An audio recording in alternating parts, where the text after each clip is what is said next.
So he goes on to the seventh time to rinse himself from washing. And I think the Lord probably held him down a little bit longer and scrubbed him a little bit harder that time. And when he burst forth from the Jordan River, he was wet, but he was well. He was muddy, but he had been made clean.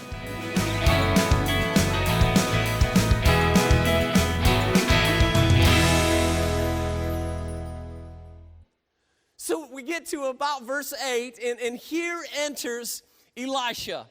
It says this, "But when Elisha, the man of God, heard that the king of Israel had tore his clothes, he sent to the king, saying, 'Why have you torn your clothes?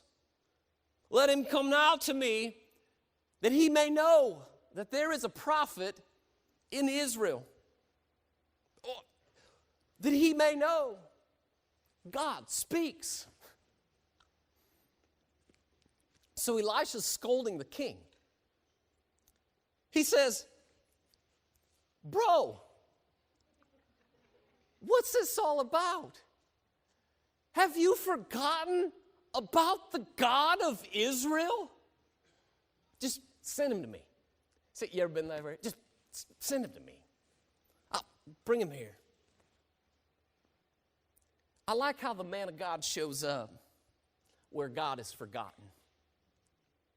Where are the men of God in America? It's time we show up. So Naaman arrives at Elisha's house with all of his chariots, all of his horses, all of his servants, all of his soldiers, which is probably a pretty impressive sight, if I must say.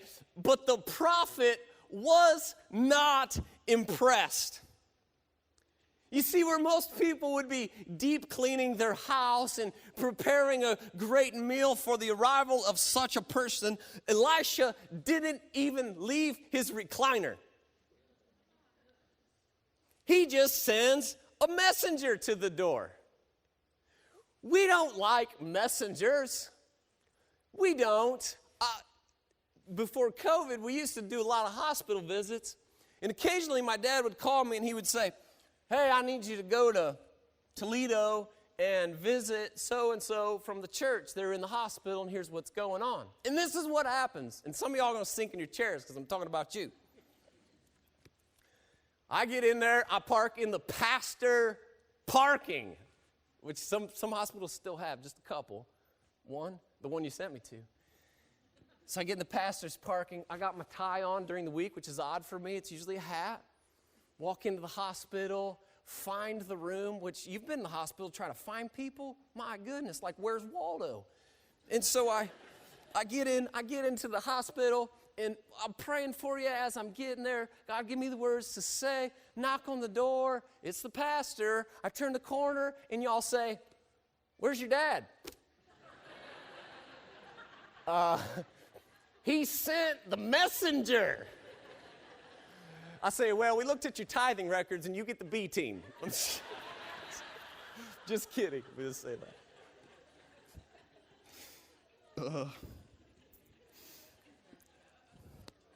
You made me lose my spot.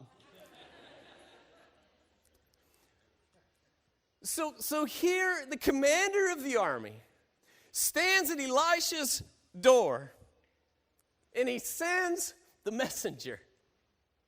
That's not what he wanted. He had expectations to meet with the great prophet of God, and all he gets is a lousy messenger. How many times has this happened to you? You get up early on Sunday morning because you have a problem, and you will go today and you will meet with God, and he will be glad to see you, and the entire church will be glad to see you. And your expectation is such that just because you have graced the doors of the church, that God would meet with you. And despite this great desire within you, the only thing you get that Sunday is the messenger. Right? Where are you at, God? Rise up and meet me at the door. I need you right now. Enough with this lousy messenger. I've done this long enough to know that people don't get too excited about the messenger. It's how God keeps the preacher humble. The preacher just seems to get in the way of everything. You've come for a quick fix. And you feel that the preacher stands between you and your miracle. But the messenger is the testing of your faith. The messenger says, you're going to have to grind this out. It's not going to be abracadabra, quick fix. That's why you don't like the messenger. So the messenger says, go and wash in the Jordan 7 times, and your flesh shall be restored, and you shall be clean. What is wrong with this preacher? Where does he get this stuff? Wash in the dirty river. He's a lunatic. Give me the prophet, right? Give me Elisha. This is not what I've come for. You've said it. You've fought it.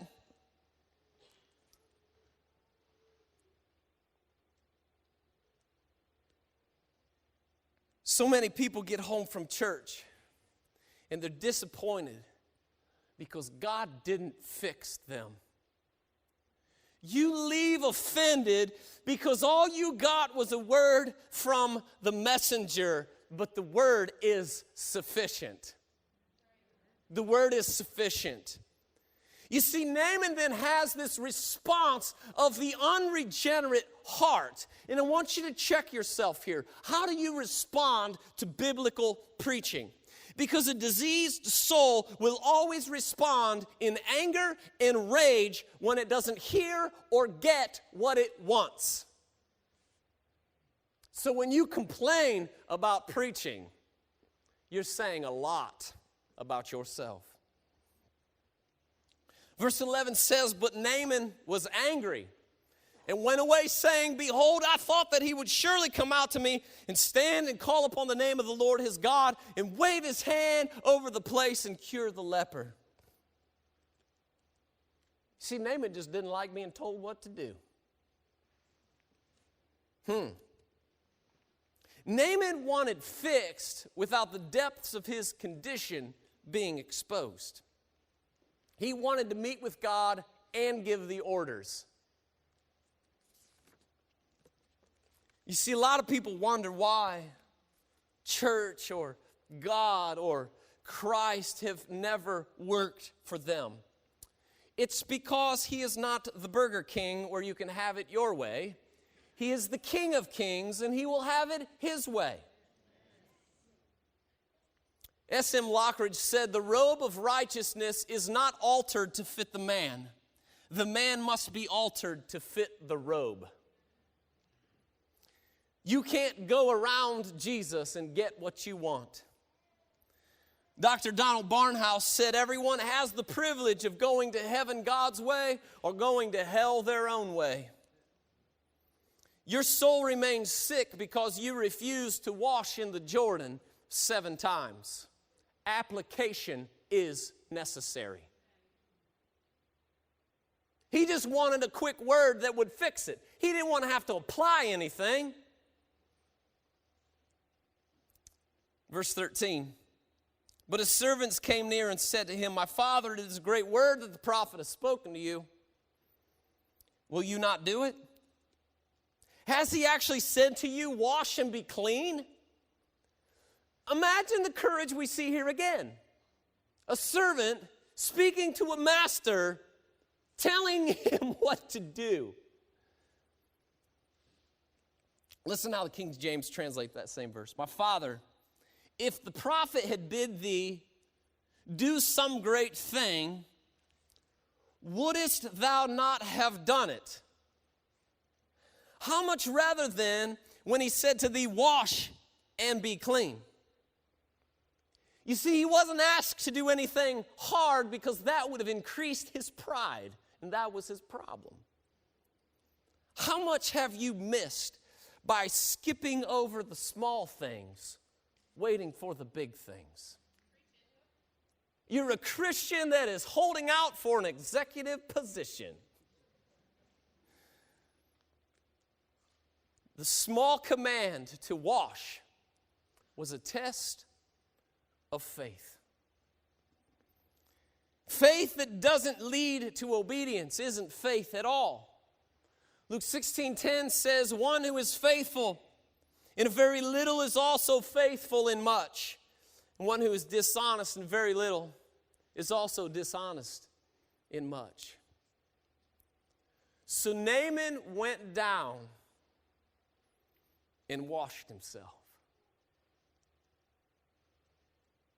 Now I just want to meditate on this for a minute, right? We lose a lot when we just read and not think this story out. There's something in the details here. So Naaman would have had to have left the prophet's house, rode in his chariot to the Jordan, thinking all the while, what am I about to do? I'm going to look like a fool in front of my soldiers and my servants. But the first thing that Naaman did right, and so many people in churches today would do well at simply this, he fell under the command, go. He said, go wash in the Jordan 7 times. He wasn't going to get to the Jordan until he went, right? He wasn't going to be carried there by angels or nothing. It was going to be hot, sweaty work to get to the Jordan. I'm tired of hearing excuses as to why people don't go. And this part of the message is short. Not going is a pride issue, and that's all there is to it. If you're not going, it's a pride issue. Deal with it. Deal with it. I have this same problem. So, Naaman arrives at the Jordan to be clean.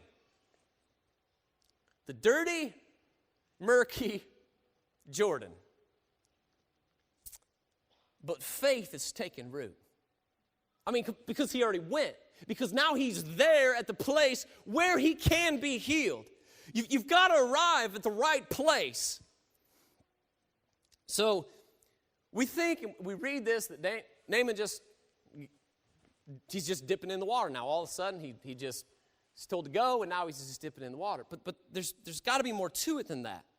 So this had to take some time, because Naaman would have, first of all, had to step out of his chariot. He had to get off his high horse. What's he doing? What's the commander doing? Then he would have had to, more than likely, taken off his armor. Because you can't wash with armor on. And I imagine being commander, he was looking for the dressing room. No dressing rooms along the Jordan. He had to be stripped of that which he felt kept him safe in front of everyone before he could step into the Jordan. Everything about Naaman is exposed. I don't know how you bathe.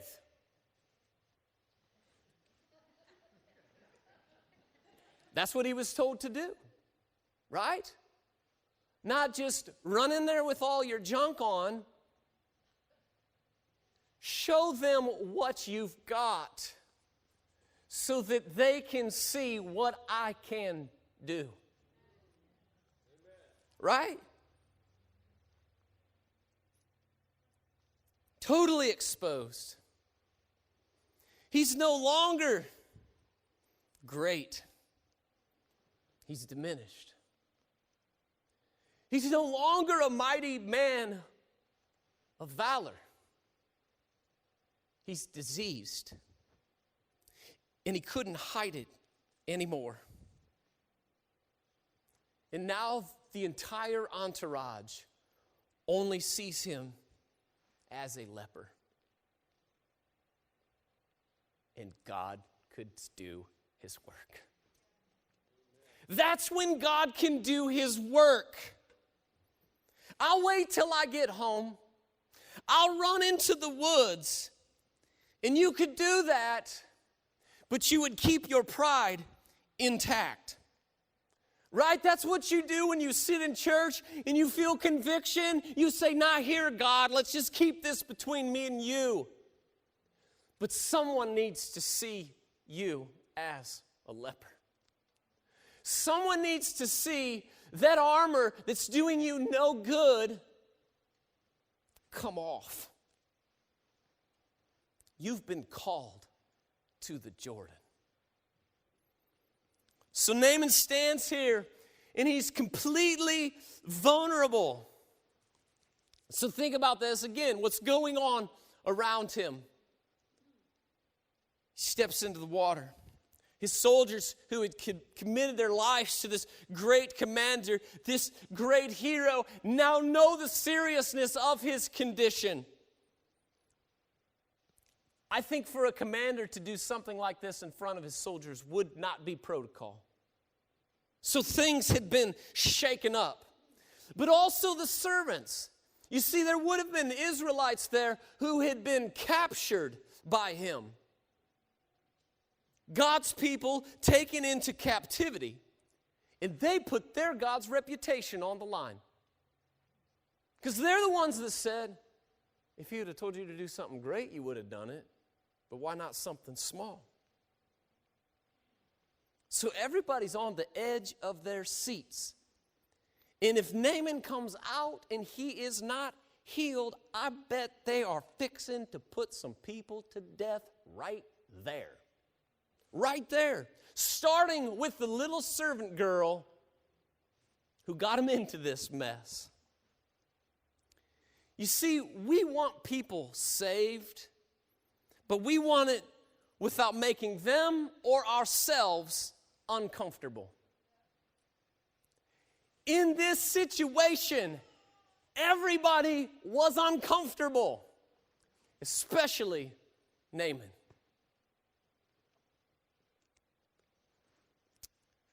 I noticed that he was told to wash from the messenger. Wash in the Jordan 7 times. So it wasn't like baptism, up, down, up, down, up. He had to wash. And I don't know, I'm kind of creating how this would have gone in my own mind. I know, like, when I shower, to consider a complete bathing, you have to get out and dry off. Right? And then get back in. And then wash, rinse off, get back out, get back in. 7 times don't make you look like a fool. Drying off and getting back in, that's crazy. That's crazy right there. This was a process. This was work. Part of the 7 times was you got to get yourself in Sunday school and take the washcloth and the soap and start to clean that up a bit. Part of the washing was Wednesday night. You've got to show up. You've got to do something to start cleaning yourself up. See, we refuse to bathe. We want to touch our toe in. We want to take a little dip. We just want the quick thing that's glamorous. It's one thing to swim in front of people, but to wash in front of people, that's a different thing. And that's what he was called to do. So Naaman stepped into the water, and he washed the first time. And it would seem that nothing changed because he looked the same. But a work had already started, right? Don't get impatient with God. Don't get impatient with God. His timing is perfect. But you see, I think this first time that Naaman washed it and nobody's seeing anything change, when I read that, I think of God's mercy. I think of Naaman's election. Nobody knew it. Nobody could see it, but God had chose him long before he rode that chariot to the Jordan. Romans 9:16 says, so then it depends not on human will or exertion, but on God who has mercy. He washed the second time, and that was faith. Because without faith, it is impossible to please God. And the third time he washed, it was his conversion. This was his turning point. He's committed now. The fourth time he washed was his repentance. The fifth time he washed was his justification. The sixth time he washed was his sanctification. Then I think there was a long pause because he still had leprosy. All the spots were still visible. And it seemed like nothing had changed. You ever feel like that?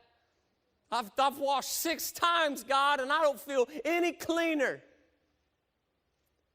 But he washed the 7th. Because he who began a good work in you will carry it on to completion until the day of Christ Jesus. You see, when Naaman washed the first time, he might as well have washed the 7th time because God was going to get him there. That's the sovereignty of God in salvation. So he goes under the 7th time to rinse himself from washing. And I think the Lord probably held him down a little bit longer and scrubbed him a little bit harder that time. And when he burst forth from the Jordan River, he was wet, but he was well. He was muddy, but he had been made clean. It was the 7th time where all things were made new. And after the 7th time, Naaman's faith went public and he couldn't help it. He couldn't help it.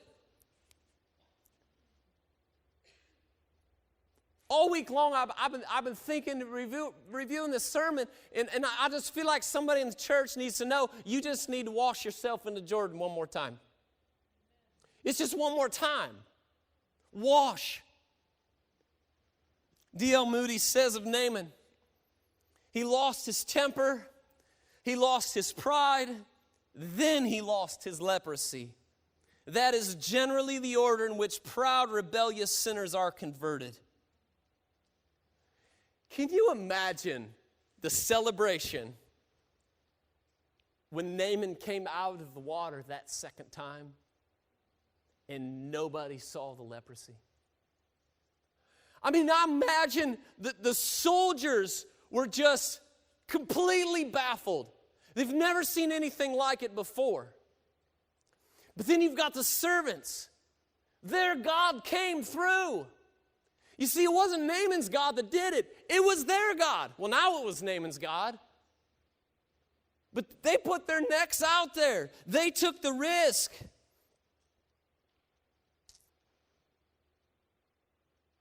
So our whole perspective is changed when we read this. What is the testimony of Naaman?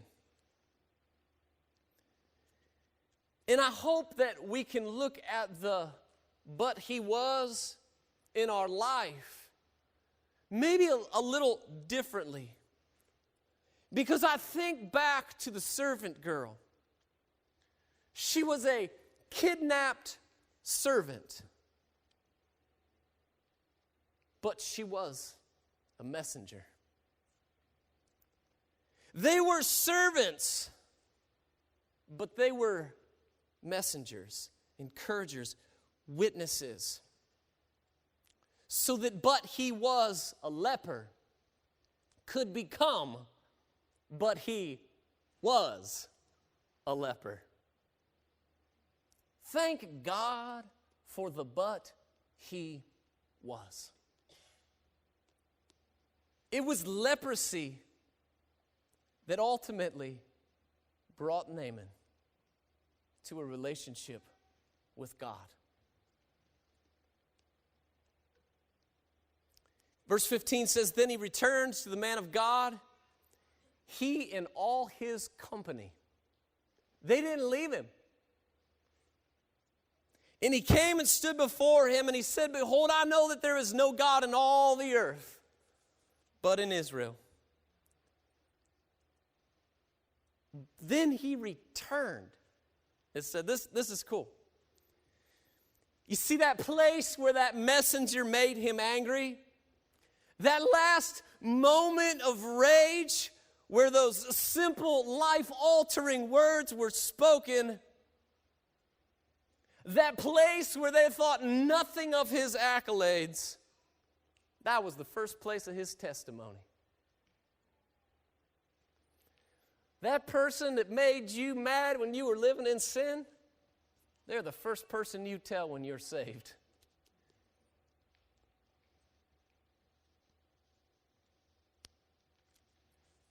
So we can be swept away by the but he was, or the but she was, or the but I ams of life. But if only we would have, somebody would have the perspective of this little girl.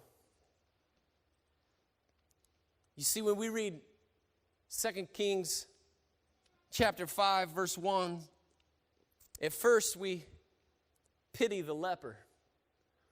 But now we hear his purpose. Now I want to read it to you again and hear how much different it sounds in your ears. Naaman.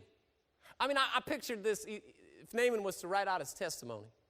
Naaman, commander of the army of the king of Syria, was a great man with his master and in high favor, because by him the Lord had given victory to Syria. I was a mighty man of valor, but I was a leper.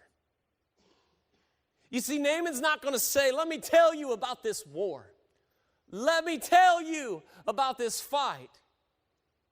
He's going to say, let me tell you, I was a leper. I was blind, but now I see. You see, though the conquering and the war stories were grand, but I was a leper became his story for God's glory. So I guess the question is, can a leper change his spots? No, but God can. Have you washed in the Jordan? Not your ankles, not your knees. Have you washed? Have you been to Jesus for the cleansing flood? Are you washed in the blood of the Lamb?